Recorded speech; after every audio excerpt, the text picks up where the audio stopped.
নমস্কার, আমার গল্প পাঠ আসরে আপনাকে স্বাগত জানাচ্ছি। আজ পড়ে শোনাচ্ছি সুনীল গঙ্গোপাধ্যায়ের একটি ছোট গল্প, তাঁর পুত্র। গেটের কাছে অনেকক্ষণ ধরেই ঘুরঘুর করছিল ছেলেটি। একসময় সাহস করে কলিং বেল বাজালো। দরজা খুলল একজন প্রৌঢ় লোক।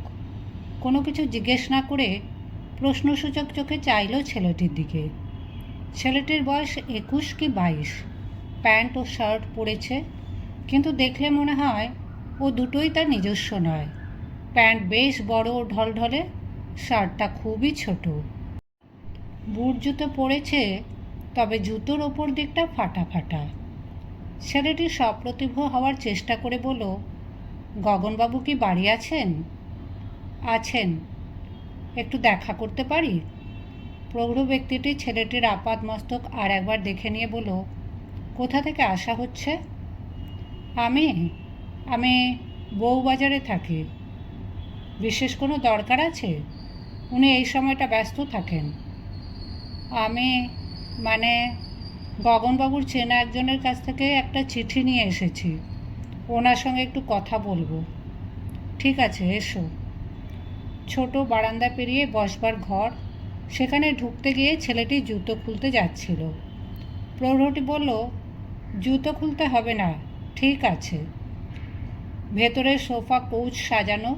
ছেলেটি বসলো অত্যন্ত সন্তর্পণে, ঘাড় ঘুরিয়ে এদিক ওদিক দেখতে লাগলো। দেওয়ালের ক্যালেন্ডারে বিদেশের কোনো কুসুম উদ্যানের অপরূপ দৃশ্য, অন্যদিকে দেয়ালে একটি চিত্রিত মুখোশ। চটি ফটফটিয়ে এলেন গগেন্দ্রনাথ। 60-এর কাছাকাছি বয়স, স্বাস্থ্য এখনও ভালো আছে, তবে মাথার চুল সব সাদা। হাতে একখানা ইংরেজি বই, সেই বইটা খোলা অবস্থাতেই ধরা রইল। গগনেন্দ্র ভুরু কুঁচকে তাকালেন ছেলেটির দিকে। এই ভুরু কোঁচকানো কোনো বিরক্তির চিহ্ন নয়। চশমা না থাকলে তিনি এইভাবেই তাকান। ছেলেটি শশব্যস্তে উঠে দাঁড়াতে গিয়ে টেবিলে একটা ধাক্কা খেল। বেশ লেগেছে, কিন্তু ব্যথার জায়গায় হাত বুলোবার সুযোগ পেল না। তাড়াতাড়ি এসে হুমড়ি খেয়ে পড়ল গগনেন্দ্রনাথের পায়ের কাছে। গগনেন্দ্রনাথ আঁতকে উঠে সরে যাবার চেষ্টা করলেন। দেশের আবহাওয়া এমন বিষাক্ত হয়ে উঠেছিল যে কোনো অচেনা যুবককে কাছে এগিয়ে আসতে দেখলেই মানুষ ভয় পেত। এখানে ব্যাপারটা সেরকম নয়। ছেলেটি প্রণাম করতে গিয়েছিল গগনেন্দ্রনাথের পায়ে হাত দিয়ে।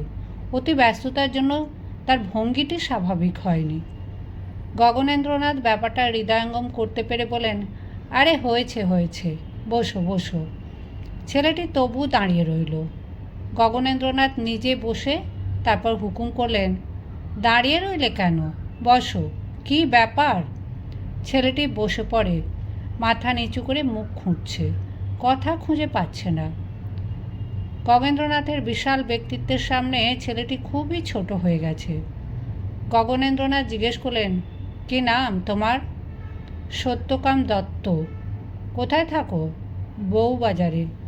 আমার কাছে কী জন্য এসেছো? ছেলেটি আবার ইতস্তত করল, তারপর আস্তে আস্তে বলল, আমি এবার পার্ট 2 পরীক্ষা দিয়েছি। আমার ইচ্ছে আছে পাশ করে ডাক্তারি পড়ব।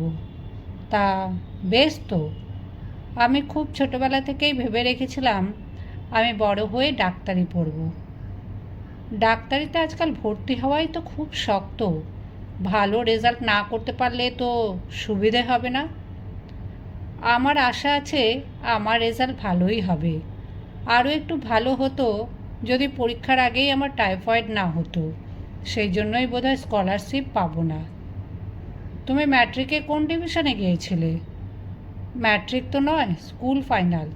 তাতে স্কলারশিপ পেয়েছিলাম। তা না হলে তো আমার পড়াশোনাই হতো না। বেশ।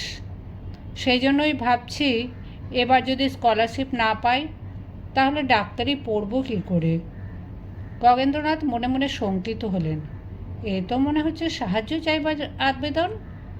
গগেন্দ্রনাথ হাতের বইখানার দিকে মনোযোগ দিলেন। 2-1 লাইন পড়ে জিজ্ঞাসা করলেন, আমি কি করতে পারি বলো তো? আপনি আমাকে একটা থাকার জায়গা দেবেন? কেন, তোমার থাকার জায়গা নেই? বউবাজারে এখন কোথায় থাকো? একটা মেসে। সেখানে 30-32 জন থাকে। আমার কাছ থেকে পয়সা অনেক কম নেয়, কিন্তু ওখানে পড়াশোনা করা যায় না, খুব হইচই হয়। ওখানে থাকলে আমার ডাক্তারি পড়া অসম্ভব। তাছাড়া স্কলারশিপ না পেলে খরচই বা চালাবো কী করে? ধরো তুমি যদি থাকার জায়গা পেয়েও যাও, তারপর পড়ার খরচ চালাবে কী করে? ডাক্তারি পড়ার খরচ তো কম নয়। সে আমি ঠিক ব্যবস্থা করে নেব। ডাক্তারি আমাকে পড়তেই হবে। আমাদের মেসের এক ভদ্রলোক আমাকে চাকরিতে ঢুকিয়ে দিতে চাইছেন, কিন্তু আমি চাকরি করব না, পড়ব। তোমার বাবা, তোমার বাড়ির লোকজন কোথায় থাকেন? আমার বাড়ির লোকজন কেউ নেই। দেখো, তোমার পড়াশোনার দিকে এত উৎসাহ, তোমাকে দেখে আমার ভালোই লাগছে। তোমাকে সাহায্য করতে পারলে আমি খুশি হতাম, কিন্তু ভাই, আমার বাড়িতে তো তোমাকে রাখতে পারছি না। আমার বাড়িতে জায়গা তো নেই, বাড়ি ভর্তি লোকজন। আমার বড় ছেলের বিয়ে হলো গত মাসে। যে কোনো একটা ছোটোখাটো ঘর, ছাদে কিংবা সিঁড়ির নিচে, আমি যাতে একটু পড়াশোনা করতে পারি, সেরকম জায়গাও নেই। তাছাড়া আর একটা কথা তোমাকে খোলাখুলিই বলছি, তোমাকে তো ভাই আমি চিনি না, শুনি না। একজন অজ্ঞাত কুলশীলকে তো বাড়িতে জায়গা দেওয়া যায় না। ছেলেটি একটুক্ষণ চুপ করে রইল। গগনেন্দ্রর প্রখর চোখের দিকে তাকিয়েই বেশিক্ষণ চোখ রাখতে পারল না। হাঁটু দুটোকে জোড়া করে আবার ফাঁক করল। সোফার এক প্রান্ত থেকে অন্য প্রান্তে হেলান দিয়ে বলল, আমি আপনার খুব অচেনা নই। আমার মায়ের নাম মমতা।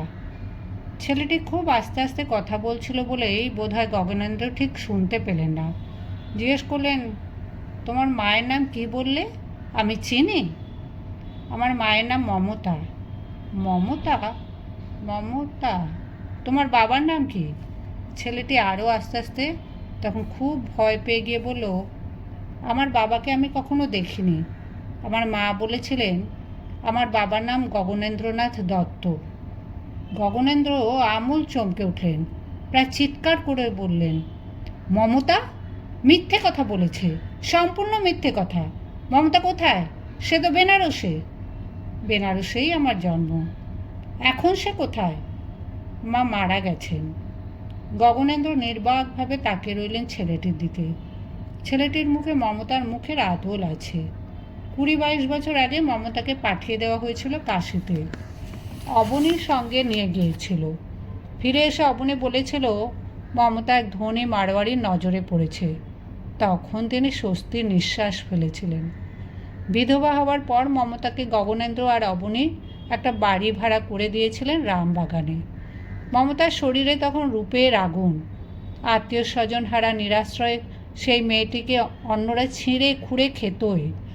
গগনেন্দ্র আর অবনী সে সুযোগ দেয়নি। তারা দুজনে মিলেই ভাগ করে নিয়েছিলেন। তখন তাদের দুজনেরই মধ্য যৌবন। ভোগ বাসনা তখন খুব তীব্র হয়। কয়েকটা মাস খুব মাতামাতি করে কেটেছিল। অবনীন্দ্র আর গগনেন্দ্র দুজনেই বিবাহিত, বাড়িতে ছেলেপুলে আছে। সুতরাং ব্যাপারটা চালাতে হয়েছিল অতিশয় গোপনে। কিছুদিন বেশ ভালোই কেটেছিল, কিন্তু গণ্ডগোল লাগলো অন্য দিক থেকে।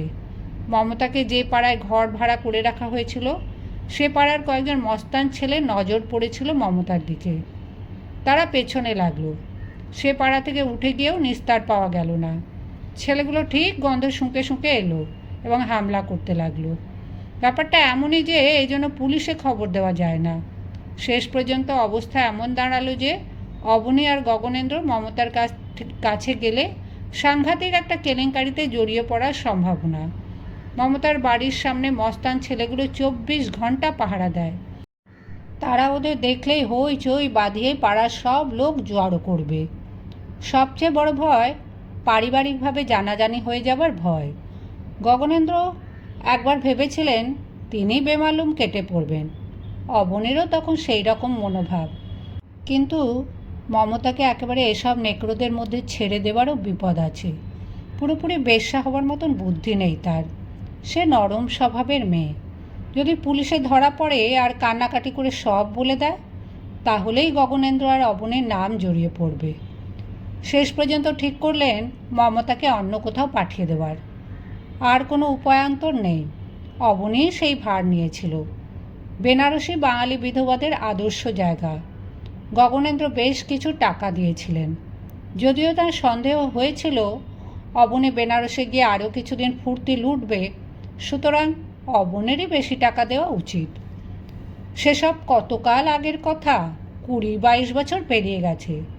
রক্তের জোর কমে যাওয়ায় ওসব এখন অতীতের দুঃস্বপ্ন।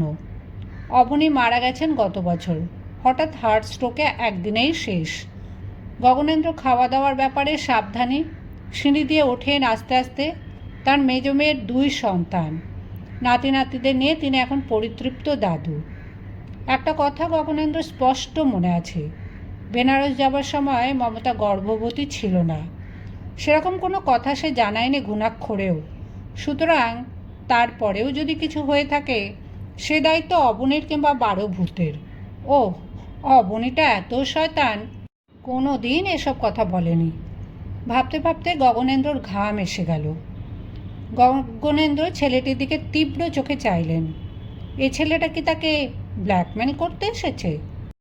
একটি পয়সাও তিনি দেবেন না, দেখা যাক কি করতে পারে।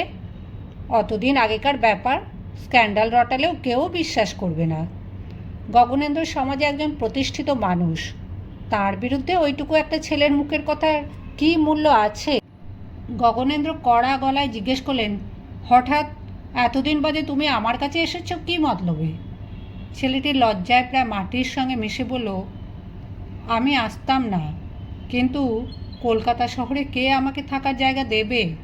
টেলিফোন ডাইরেক্টরিতে আপনার নাম ঠিকানা পেলাম। টেলিফোন ডাইরেক্টরিতে তো অনেক লোকেরই নাম ঠিকানা থাকে, আমি তোমাকে জায়গা দিতে পারবো না। আমার মা বলেছিলেন যদি কখনো কোনো বিশেষ দরকার হয় আপনার সঙ্গে দেখা করতে। এতদিন দেখা করিনি, আমার লজ্জা করত। মমতা যে তোমার মা, এর কোনো প্রমাণ আছে? প্রমাণ মানে? না তো, প্রমাণ কি থাকবে? তোমার মা কবে মারা গেছেন? 3 বছর 3.5 বছর আগে। আমরা রামকৃষ্ণ মিশনের আশ্রমে থাকতাম। তোমার মা আমার ছাড়া আর কারুর নাম বলেননি? না তো, মনে পড়ছে না। তোমার মাকে আমি সামান্য চিনতাম, কিন্তু তার এসব কথা বলার মানে কি? ছেলেটা কিছু বলতে গিয়েও থেমে গেল, মাথা নিচু করে বসে রইল। গগনেন্দ্র একবার ভাবলেন কিছু টাকা দিয়ে ছেলেটিকে বিদায় করবেন। মনটা একটু নরম হয়ে এসেছিল। মমতা অবনীর আগেই মারা গেছে, তবু সে অবনীর নাম বলেনি। লোহার কারবার করে অবনী শেষ দিকে ফুলে উঠেছিল। ব্ল্যাকমেল করতে হলে তার চেয়ে অবনী অনেক বেশি শাঁসালো মক্কেল, তবু মমতা তার নাম করেছে। গগনেন্দ্রর বরাবরই সন্দেহ ছিল মমতা অবনীর চেয়ে তাকেই বেশি ভালোবাসে। অবনীর চেহারা ছিল গরিলার মতন, মেয়ে মানুষের ভালোবাসার মূল্য দেবার ক্ষমতা ছিল না তার। গগনেন্দ্র এখন বৃদ্ধ, মমতা মারা গেছে, তবু যৌবন বয়সের ভালোবাসার স্মৃতি মনটা নরম করে দেয়। অবনী বেশি টাকা পয়সা খরচ করলেও মমতা যে অবনীর চেয়ে গগনেন্দ্রকেই বেশি ভালোবাসত, এই তথ্যটা আবার জেনে অদ্ভুত ধরনের তৃপ্তি আসে। ছেলেটিকে কিছু টাকা সাহায্য করার প্রস্তাব উত্থাপন করতে যাচ্ছিলেন, হঠাৎ আবার কঠোর হয়ে উঠলেন। নিজেকে সতর্ক করে দিয়ে ভাবলেন একবার সাহায্য করলেই ছেলেটি লাই পেয়ে যাবে, বারবার আসবে। প্রথমবার সাহায্য করে দ্বিতীয়বার প্রত্যাখ্যান করার যুক্তি থাকবে না। বাড়ির লোকেরা সন্দেহ করতে পারে, এর সঙ্গে কোনো সম্পর্ক রাখা ঠিক নয়। উফ, এই শয়তানটা বলে কি না এ তাঁর ছেলে? এই বয়সে এত বড় অপবাদ! যদি কেউ ঘুণাক্ষরে সন্দেহ করে। গগনেন্দ্রর চেঁচিয়ে বলতে ইচ্ছা করলো, তোমার মা একটা বেশ্যা ছিল। বেশ্যা ছেলের কোনো বাবা থাকে? তোমার মায়ের এত সাহস যে আমার নাম জড়িয়ে দিতে চেয়েছে? গগনেন্দ্র একথা বললেন না। ছেলেটি এতই বিনীত এবং ভদ্র ভাব করে আছে যে এর সামনে এর মায়ের কুৎসা গাওয়া চলে না। গগনেন্দ্রর এইটুকু অন্তত রুচি আছে যে ছেলের সামনে তিনি মায়ের চরিত্র নিয়ে আলোচনা করতে পারবেন না। গগনেন্দ্র গভীরভাবে বললেন, তোমার মা যার কথা বলেছেন সে নিশ্চয়ই অন্য লোক। ছেলেটি সঙ্গে সঙ্গে বলল, তা হতে পারে। এই নামে অনেক লোক থাকা সম্ভব, আছেও। টেলিফোন গাইডেই 2-3 জন আছে। তোমার মাকে আমি সেরকমভাবেই চিনতাম না। আমি শুধু একটু থাকবার জায়গা চাইতে এসেছি। বাইরেই খেয়ে নিতুম, শুধু একটু পড়াশোনার জন্য। আমার বাড়িতে তা সম্ভব নয়, কোনো রকমেই সম্ভব নয়। গগনেন্দ্র অত্যন্ত দৃঢ়ভাবে চ্যালেঞ্জের ভঙ্গিতে বললেন, না। ছেলেটি চুপ করে রইল। গগনেন্দ্র চোখের দিকে তাকিয়ে আবার চোখ সরিয়ে নিল। তারপর বলল, ঠিক আছে, আমি তাহলে যাই। এসো। ছেলেটি দরজা দিয়ে বেরিয়ে যাবার আগে আবার ফিরে এসে পায়ের ধুলো নিল গগনেন্দ্রর। গগনেন্দ্র কোনো আশীর্বাদ করলেন না। ছেলেটি আবার বলল, আচ্ছা, যাচ্ছি। গগনেন্দ্র উত্তর দিলেন না। ছেলেটি চলে যাবার পর গগনেন্দ্র হাতের বইখানা ধপাস করে রেখে দিলেন টেবিলে। দোতলায় তার নিজের ঘরে এসে আলমারি খুলে বার করলেন একটা ছবির অ্যালবাম। পাতা উল্টে উল্টে তার 40-42 বছর বয়সের একটা ছবি বার করলেন। এই সময় মমতার সঙ্গে সম্পর্ক হয়েছিল। সে সময় সত্যিই তিনি সুপুরুষ ছিলেন। সরকারি খাদ্য দপ্তরের বড়বাবু ছিলেন। হাতে বেশ উপরি 2 পয়সা আসত। অবনীর পয়সা আরও বেশি ছিল। তবু মমতা তাকে ভালোবাসেনি। মমতা ভালোবাসতেই চেয়েছিল একটা আশ্রয়। সেই সময় তাকে থিয়েটারে নামাবার একটা প্রস্তাব হয়েছিল। মমতা তাতে রাজি হয়নি। তার স্বাদ ছিল কারোর সঙ্গে ঘর বেঁধে থাকার। সে সুখ তার জুটল না, সেটা তার কপালের দোষ। কিন্তু ওই কমাসের ভালোবাসার জন্য একটা ছেলের বোঝা চাপিয়ে দেওয়া, মমতার মনে মনে এত বিষ ছিল। কাশিতে গিয়ে কত কীর্তি করেছে তা কে জানে। শেষ জীবনে রামকৃষ্ণ মিশনে থাকতো, তার আগের কথা কি কেউ জানে? অ্যালবামের পাতা উল্টাতে উল্টাতে গগনেন্দ্র চলে এলেন আরও গোড়ার দিকে। তার 21-22 বছরের ছবি। গগনেন্দ্র দারুণ চমকে উঠলেন। একটু আগে যে ছেলেটি এসেছিল ওর সঙ্গে তাঁর ওই বয়সের চেহারায় দারুণ মিল। তবে কি? না, হতেই পারে না, অসম্ভব। এরকম মিল হঠাৎ হয়ে যেতেও পারে।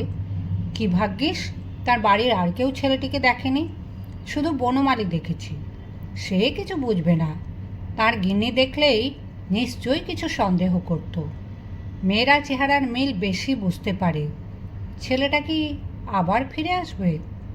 বনমালীকে বলে দিতে হবে, অচেনা কোনো ছেলেপুলে এলে কোনো ক্রমে যেন বাড়ির মধ্যে ঢুকতে না দেওয়া হয়। ছেলেটা বনমালীকে বলেছিল ও একটা চিঠি এনেছে। কই, চিঠি তো দেখালো না। কার চিঠি? মমতার? তবে কি?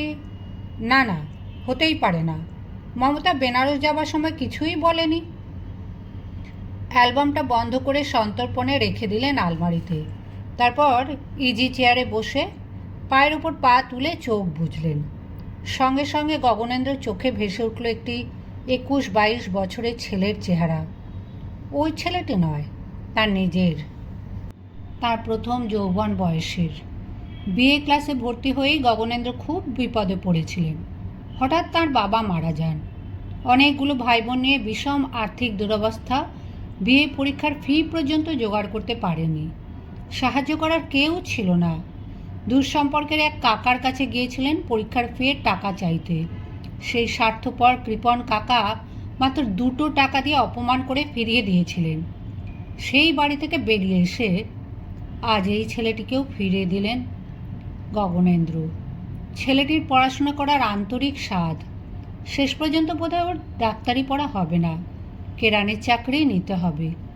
গগনেন্দ্র সামর্থ্য এবং ইচ্ছে থাকলেও ওকে সাহায্য করার উপায় নেই। এ বয়সে আর বিপদে ঝুঁকি নেওয়া যায় না। মমতা তাকে ভালোবাসত, কিন্তু সেই ভালোবাসার মূলে এত অশান্তি।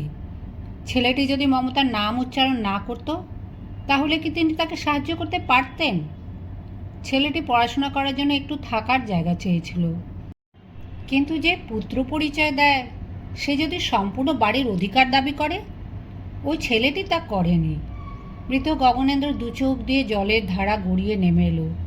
তিনি যে দীর্ঘ নিঃশ্বাসটি ফেললেন সেটি তাঁর যৌবনের জন্য দীর্ঘশ্বাস।